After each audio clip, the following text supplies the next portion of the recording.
Tinc al meu costat el regidor de Cultura, Turisme i Patrimoni de Cocentaina, Iván Jover. Què tal? Hola, bon dia. Què tal la primera experiència com a regidor de Fira? En la Fira com a regidor, com està anant? Estem vivint-la des d'una altra perspectiva i gaudint-la molt i disfrutant tots els actes, acompanyant a tots els expositors. I bé, una fira diferent per estar disfrutant-la dia a dia. Volia que parlarem un poc del vessant cultural de la Fira, que sé que teniu moltes exposicions programades i que em faries un poc un recull de tota l'oferta cultural de la Fira. Sí, a la Fira tenim 9 exposicions, 2 d'elles que són ja permanents, l'exposició de Gulló, que la trobem a la part de dalt del Palau, i després la Jeroni Jacint d'Espinosa. Després altres exposicions que poden tindre aquest any són l'exposició que organitza el convent, 200 anys de docència al convent.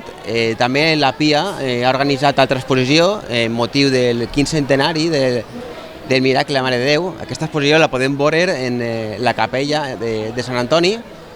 També Antoni Miró ens ha fet un espai, baix a la Sala de la Biga, es diu Antoni Agades, és una col·lecció molt bonica de 24 fotografies pintades. I tenim una exposició espectacular a l'espai central de Fira, al Palau. Es tracta del Bou Ferrer. El Bou Ferrer, un vaixell romà, el més gran que s'ha trobat al Mediterrani, i està excavant-se ara en la vila. S'ha tingut la sort de trobar-se fa uns quants anys a la vila. Aquest vaixell tindrà que estar a 400 metres. I un projecte internacional i tenim una fira internacional com no portar aquest tipus d'exposicions. També els artistes locals col·laboren. Al baix de la sala d'armes tenim la mostra de sentiments, on cada artista posa una peça.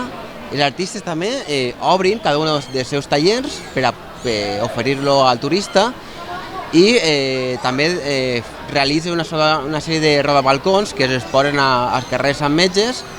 Cada artista fa, des de la seva perspectiva, dibuixa la fira.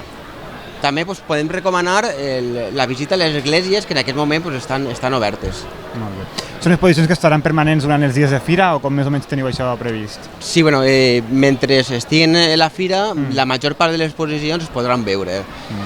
En el cas del Bou Ferrer és una exposició que és potent i volíem aprofitar també aquesta perspectiva i l'organitzem de novembre a desembre. Per tant, des del punt de vista turístic, atraure tota la màxima gent possible. A més, cal dir que és una exposició intel·ligent i això vol dir que la vila, que és el museu que treballa aquesta exposició, la fa treballant-la dia a dia i comença a implementar recursos d'accessibilitat, de tal forma que les persones amb ceguera, sordes, dificultats de visió, autistes, xiquets que comencen a la lectura. És una exposició al·lucinant, però com totes les que tenim. Una oferta cultural molt àmplia. Sols em queda agrair-te que sigues davant de càmera d'Ara Multimèdia i que tinguis una bona fira. Moltes gràcies a vosaltres i bona fira.